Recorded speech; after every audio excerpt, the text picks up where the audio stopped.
Grandpa B is back, along with some gardening tips. This one, we're on a rescue mission. What's to be rescued, you ask? This tree. So often, this is typical. You'll see a lawn that is encroaching this beautiful tree. This is a little gem magnolia. We're in zone 6, 7A, 6B, 7 in south central Kentucky. So he's doing a great start. He's getting out, he's flowering, a beautiful tree, a little messy, but that's the price we pay for a beautiful tree. But anyway, this rescue mission is about rescuing this tree. This grass, what you'll see, is basically robbing this tree of water, of nutrients, and everything that this tree really wants to be. So what we're going to do is we're going to put a bed here that is going to surround this tree with organisms that it likes. Not that it doesn't like the grass, but the grass it's in a losing relationship because the grass is always going to win. The grass is coming right up to that tree. So this is a rescue mission. So we're going to put not a raised bed, but a bed. But what we're going to do is we're going to talk about some of the mistakes that I have done and that a lot of people do when they do this. So stick with me. So the first step we're going to do is, and I've already done this, is I've mowed the area out to kind of get an idea, to kind of help, because what we want to do is we want to feed those small microorganisms, and they like food small. So if you just go in here and just do it without cutting it down, at least just a simple mowing, it makes their life a little harder. So step one is I just mowed the area. I'm not going to rake. I'm going to just leave all that stuff there. So stick with me, and Grandpa B is back. So we've got the hose laid out to the shape of the bed that we would like to make the bed. The key thing, make it a little bigger than what you think. There's no going back. I mean, you want to do it right the first time. So if you look at this bed, it looks a little bigger, but this guy, I know how big he's going to get, and he's going to need some space. So that's why in this case, like I said, go a little bigger. If you've already got a tree that you know is not going to get much bigger, you don't need to go as big as I did, but just keep that in mind. The key thing to walk away with today is that what I'm not going to do. I'm not going to get my tiller out and till all this up and stir everything up, because the soil life doesn't like that. It wants to be settled. It's got everything worked out for the most part how it is. So last thing I want to do is stir that all up, create more weeds, which we don't want that. So we're not going to till. But some of the key things that we are going to do right now is I'm going to remove an area of sod completely from the drip line for this tree. So that drip line is basically, just imagine a line from your furthest out leaf, and it just drops. Because what it is the roots for this tree right now at this young age are basically within that circumference of that drip line. So what I want to do is I want to create a really good environment for that tree, because right now it's competing with all this grass, and this grass is winning. Hence, that's why you mow it every week. So anyways, we're going to do that. So let's take a break. Let me get this done. Grandpa B is back. Just a quick note on the shovel, the tool that I'm using. It is a flat bladed shovel. Do not use a round one. It will make your life a lot harder. And the other thing is this feature right here. So this is one tool that you will need. So as I've turned the soil over here, I wanted to just speak briefly on the fact that I've taken my shovel, I came in here as flat as I could. The exercise here is to remove the plant. It's not an exercise in removing as much dirt as you can. You want to leave that dirt intact. So I'm going to go, when you're doing this process, I've left it in place. I didn't just pull it out by the shovel. I just kind of scooped under it and cut its roots. So when I'm pulling this out, I'm going to try to leave as much dirt as I can. And you'll see some fluff and duff here. Just leave it. It's fine. It's not about making a pretty bed here. It's about removing a unwanted plant in the wrong place. So I'm going to continue to do that. Stay tuned. As you can see, I've got my circle around my tree that is pretty much void of any plant life. There's still some duff and material down there that I'm not too concerned about, but that's basically one step in this process. Now if I had another tree over here, right now I just have a bird feeder, so we're not going to do that to the bird feeder because he's not too concerned about his organisms right beneath his drip line because he doesn't have one. So next step is we will start to edge the bed. Now we'll take our tool. There may be other YouTubes you can watch about how to make an edge. You can buy whatever material you want to edge it.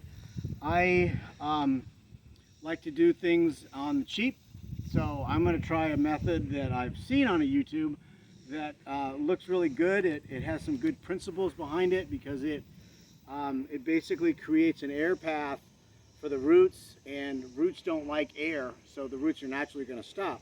So what I'm going to do is I've got my hose established at the perimeter, and I'm going to go down and, well, there we go. First, this is the end of August. We haven't had a good rain here for several weeks, and so instead of working harder, I'm going to work smarter. So I'm going to get the sprinkler out, and I'm going to give this area a good soaking, which is not going to hurt it any, but it's going to make this job a lot easier. Stay tuned. Back to gardening with Grandpa B.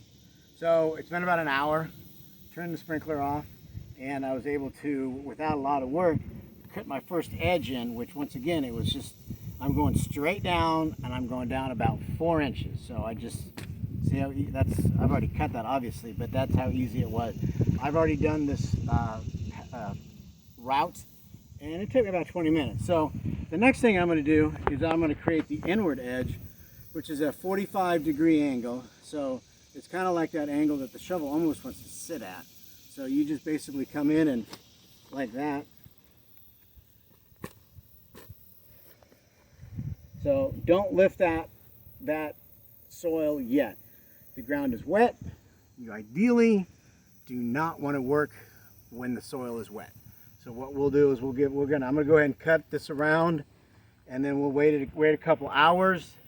By then everything will dry out a little bit, and then this will lift out and you'll have a nice clean edge. But if you do it now with the soil wet, it's not going to be as nice. So like I said, never work soil when it's wet. So stay tuned. I'm going to finish this edge, and we'll be back.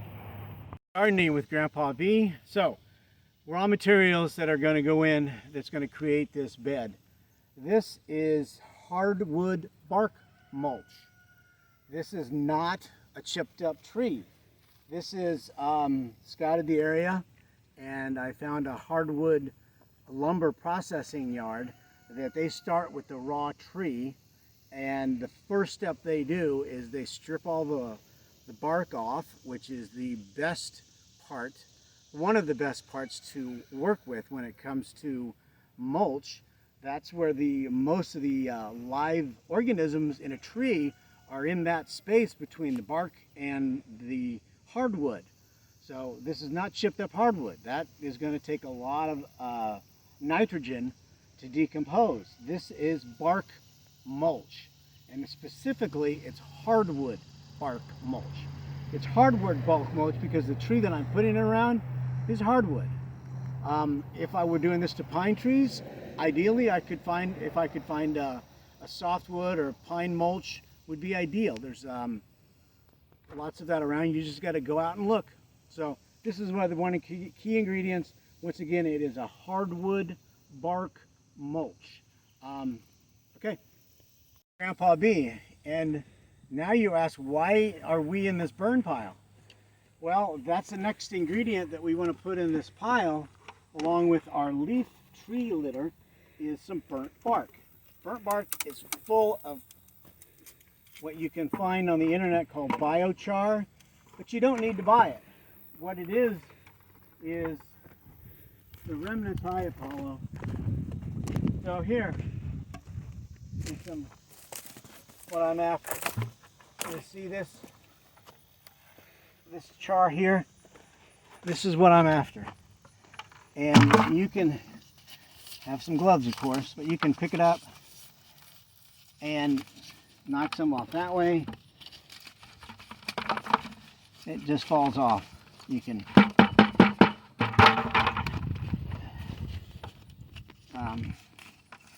get this from a burn pile.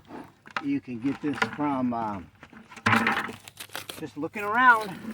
Once again, that's what you're after, is this black char stuff that is really good for the soil. No matter what kind of soil you have, it's good for it. So I'm gonna take that little piece. I'm not gonna take any big chunks. I'm gonna keep them small. If I see small chunks like that, I'm gonna pick them up. If I see a pile like that, I'm gonna pick it up.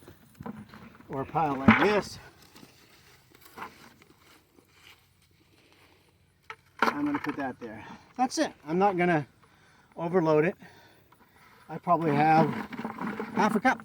So I'm going to add that into my mixture underneath that tree. Stay tuned. You're probably wondering, why are we out here in the forest? It's beautiful, but other than that, we are finding some new neighbors for our trees in our yard. What better place to find new good neighbors for our trees than in a forest? So please be respectful of other people's properties. But this is about a quarter acre from about a quarter, maybe a couple hundred yards from my front yard. So you want something local. Ideally, you know, here we're in a deciduous hardwood forest, which is what our trees in my yard are. So we want to match that up. So we're basically just going to come along and not take, it doesn't take much. We're going to take a couple scoopfuls, you know, maybe go a ½ inch down and get some leaf litter.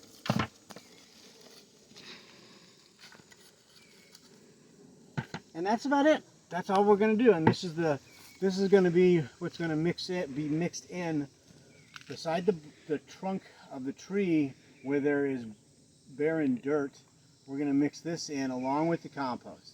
So that's it. Welcome back to gardening with Grandpa B. So as you can see, we've pulled the edging up and it is ready for our home stretch.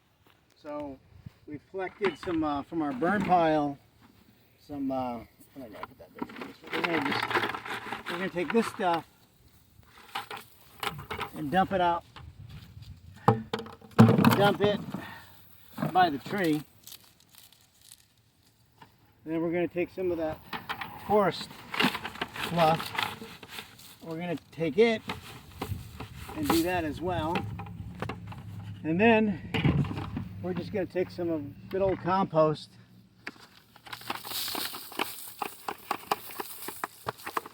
This is from a local horse farm that I know the owner. There's no pesticides in it. There's no weed seeds in it. It is just mostly good old-fashioned horse manure. So you see, our next step involves the pre-layer before the mulch. So what we're going to do is we're going to wet this up really, really well. And give me a second. Let's just. We want to increase our decomposition of this grass. So when we wet it, and that's going to encourage bacteria that will help rot this grass in place. Once we cover it with cardboard and put some mulch on top of it to kind of keep it all in place, and then just let time do its job. And in the meantime, we have a nice easy line to mow.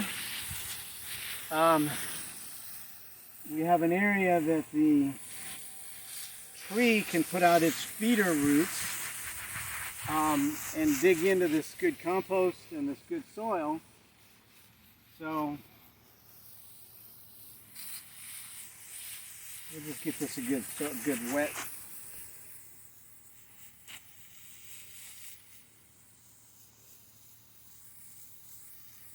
We just want to get some moisture on top, and then once you get that cardboard on there, it's gonna slow down the evaporation rate, so this moisture should stay in place. And as it rains, water will go through that cardboard, but it will block out the sunlight, which will kill all this vegetation. And so, next step, we're going to just put the cardboard down. We're going to try to stay just a simple 2 layers. We're going to try to not go into the grass.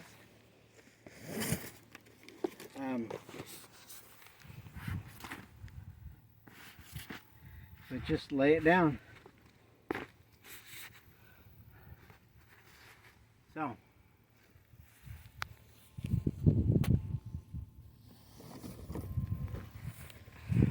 Welcome back to Gardening with Grandpa B. So we have thoroughly soaked the cardboard. Fortunately, it's not windy at all, so regardless, the key step here is getting that cardboard as wet as possible to aid in the decomposition. Some of you may have noticed there's some little tape in there. I'm not going to worry about that. Most of the tape I tried to get out, but if I left a little, so be it. So the final step is the hardwood bark mulch. This will go on at about a rate of 4 to 6 inches of a thickness, and we will not take it right up to the bark of the tree. We will have about a foot area that will just be compost and all the other mixins that we've got in there. So, all right, I'm going to finish this and we'll get back when we're finally done.